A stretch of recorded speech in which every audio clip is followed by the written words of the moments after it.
Dito talaga nagkanda leche-leche ang lahat dahil po dito sa ayuda po nito ni Romualdez. Paano po magbe-benefit ang mga pasyente kung zero ang budget ng PhilHealth?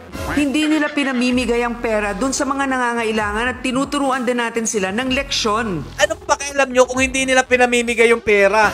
Kaya mga Lodi, yung mga naguhulog dyan sa mga PhilHealth, kagaya ko, parang nakakapagdalawang isip na maghulog. Dahil yung hinuhulog at pinaghihirapan natin, mga Lods, mapupunta lang sa mga tamad na parang napag-uugnay po natin kung saan po nila gagamitin yung napakalaking halaga na yan. Bilyon-bilyon po yung pinag-uusapan. Ito, pakinggan nyo ha. Baka lang naman, magkapareho po tayo ng iniisip. Want to ensure that your holidays will be extra special. Anak ng tinapay naman, Diyos ko po, sumasakit na yung ulo ko, mga idol. O mga loyalista, masaya ba kayo? Ano na, minamahal kong bansa, kamusta na po tayo ngayon dyan? Sa bagong Pilipinas, bagong muka.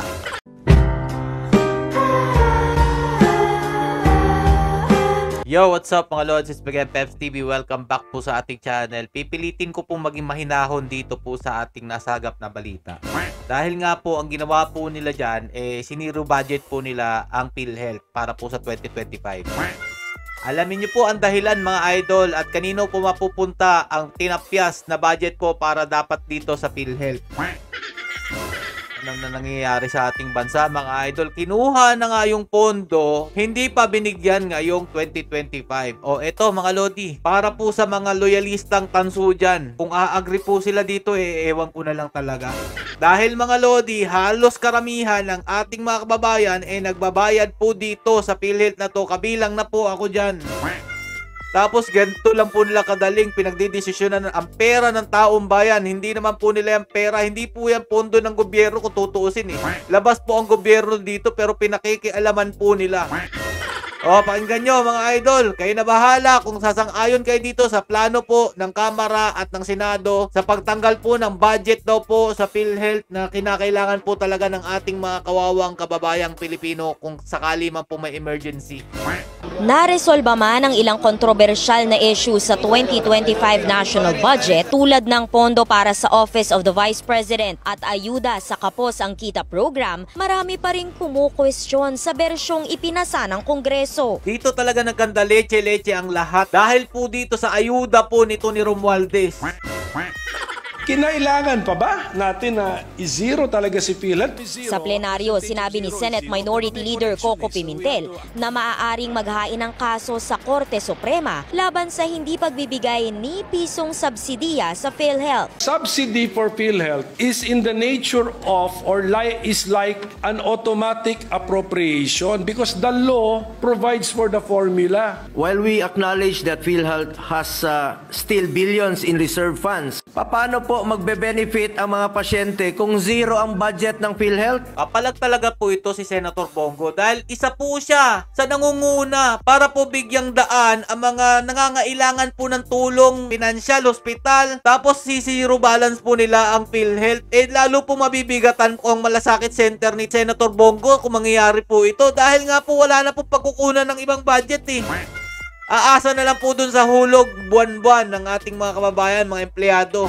Tapos, yung mga walang trabaho, abang lang ng ayuda, sila po ang makikinabang dito po sa pera na tinapyas sa PhilHealth. Dahil nga po, nilagay po ni Romualdez dyan sa akap yata yan Anak ng tinapay naman talaga. Pag eleksyon, pag may namumudmud ng perang politiko, huwag nyo na kasing iboboto. Wala po talaga mangyayari sa ating bansa niyan. O eto, pakinggan nyo po yung napakalupit po na eksplanasyon ni Senator Grace po bakit po nila hinayaan na mawalan po ng budget ang PhilHealth para po sa 2025. Depensa ni Senate Finance Committee Chairperson Grace Poe, hindi naman pwedeng nakaimbak lang sa PhilHealth ang reserbang pondo.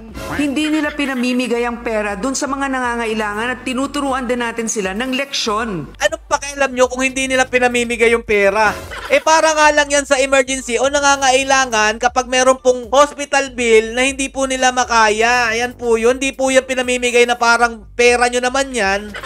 Na inapaayuda nyo kung kani-kanino lang.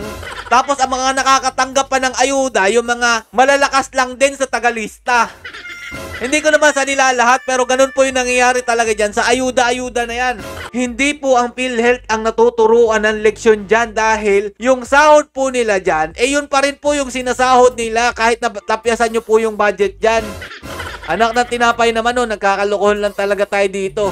Yung nagbibigay ng pondo dyan sa PhilHealth ang nagiging kawawa dito o tinuturuan nyo ng leksyon.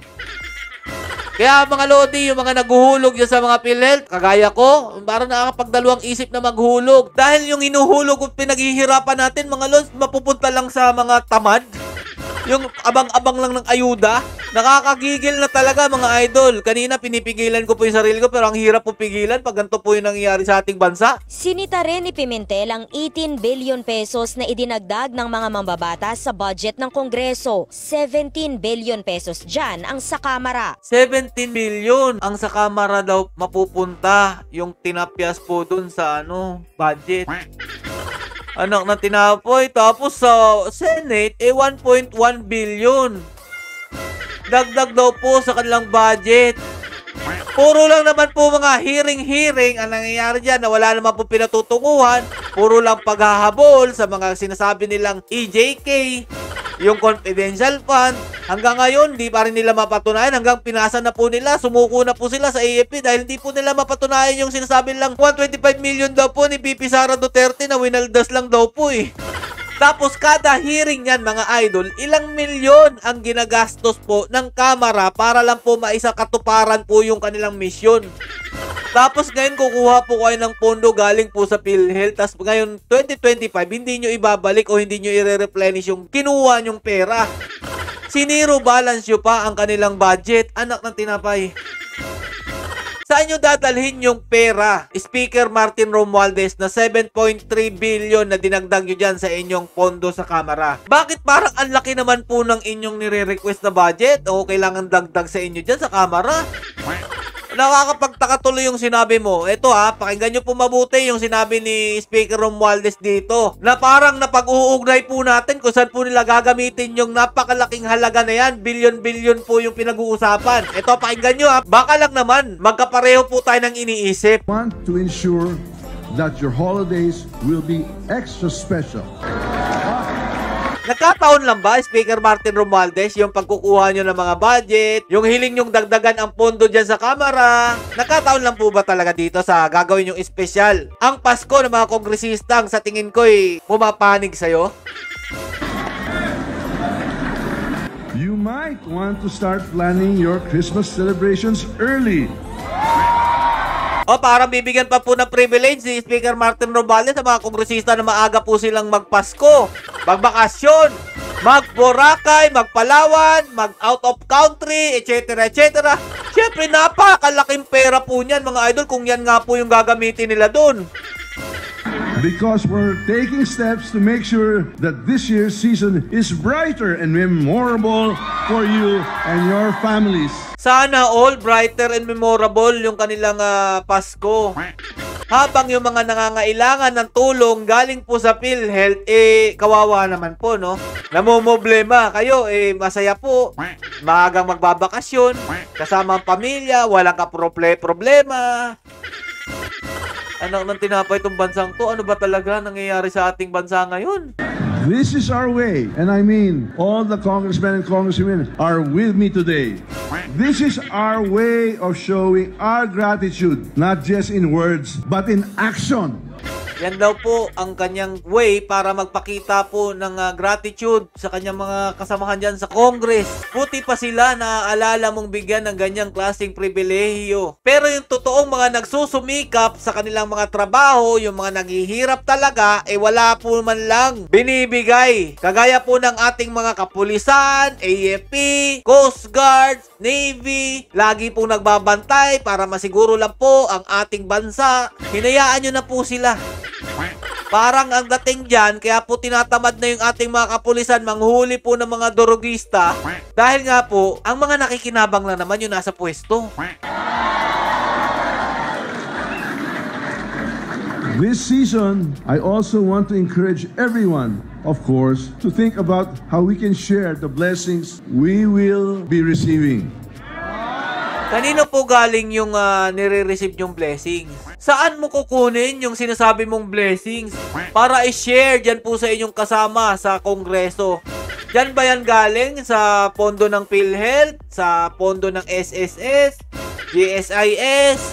Yung pinagkukuha nyo po sa Maharlika Fund? Doon po ba sa binenta nating mga ginto? Diyan nyo ba kukunin yung pag-i-enjoy nyo ngayong Pasko? Habang ang bansa natin ay naghihirap, tapos kayo pamigay ng pera ng PhilHealth, na pera naman ng mga empleyado yan, at mga naguhulog dyan, wala naman dapat kayong pakialam dyan, eh yun yung ginagawa nyo sa pera ng PhilHealth. Anak na tinapay, tuloy pa natin mga idol. Kung ganito rin pala ang ending ng mga ang amounts, bakit hindi na lang linabas natin sa plenary at tiniskas? Tama. Bakit kailangan sa BICAM pa mangyayari ito? Their budget is much larger because they're a bigger house, I suppose. Pinakamalaki naman ang idinagdag ng Kongreso sa pondo ng DPWH, kaya umabot na sa 1.1 trillion pesos ang budget nito. 1.1 trillion? Yung maayos na daan, gigibain, yan pala yung ginagawa dyan para kunyari mayroong proyekto. Anak ng tinapay naman, Diyos ko po, sumasakit na yung ulo ko mga idol. O mga loyalista, masaya ba kayo? Na yung daan ninyo dyang maayos, sisirain, tapos si Tetenga dahil nga po may pondong ganto. Anak ng tinapay, panahon ni Tatay Duterte mga idol, yung cash flow ng pondo ng bayan, alam na alam po natin kung saan napupunta, tapos sila pa yung sinasabihan nyo na magnanakaw sa kaba ng bayan. Kurakot. Etong mga perang itong pinagbabanggit mga idol, itong 1.1 trillion sa DPWH, alam nyo po ba kung saan po yan nakalaan? Saan pong area yan ilalaan yung 1.1 trillion na yan mga lodi? Nag-increase po ng 288.648 billion mga lodi ang budget po ng DPWH. Na napakadali pong i-magic, i-mekos-mekos ng pera dyan dahil nga po, hindi naman po natin nakikita kung saan po nila nilalagay yung pondo dyan. Parang din yan po sa ayuda mga idol. Yang AKAP, etc. mga lodi ng DPWH, madali lang din po kasing linlangin yan eh. Kaya dyan po nila prina-prioritize lahat po ng mga pondo dahil madali pong i-mekos-mekos. Oh, ano na, minamahal kong bansa, kamusta na po tayo ngayon dyan? Sa bagong Pilipinas, bagong muka. Okay pa rin po ba tayo dyan? O ito na lang po yung antayin natin mga lodi. Dahil nga po, aprobado na po sa Senate at saka sa Congress. Nakasalalay po kay PBBM ang lahat dahil nga po, siya po ang huling pipirma dyan. Kung sakaling sinang-ayunan po ito ni PBBM o yung mga naguhulog po sa PhilHealth, wala pong ibang sisisihin dyan, kundi ito si Romualdez, si PBBM, na hindi po masyadong pinag-aaralan yata itong pagpapasa po nila dyan. Kaya po, nilast minute po nila itong ginawa nila dyan po sa PhilHealth. Dahil wala na pong kumukontra eh. Wala nang kukontra, last hour na lang po yan eh. Magpapasko na, kailangan na po nilang maagang makapag-vacation. Yan nga po yung sabi ni Romualdez. Kaya po wala na pong nagawa ang Senate dito po sa ginawa po nila na pagtanggal po ng pondo sa PhilHealth. Bahala na po kayo dyan mga idol. Tinatamad na po kung discuss to dahil antay-antay na lang po tayo sa 2028. Mukhang wala na po talagang pag-asa. Puro na lang po kaba ng bayan ang nawawalda sa atin. Wala naman po tayong magandang nakikitang infrastruktura o bigating infrastruktura sa panahon po na ito. Hanggang dito lang po muna mga idol. Stay safe and God bless you all. Gabayan po tayo ng ating Diyos Ama. Protect VP Sara Duterte. Duterte pa rin.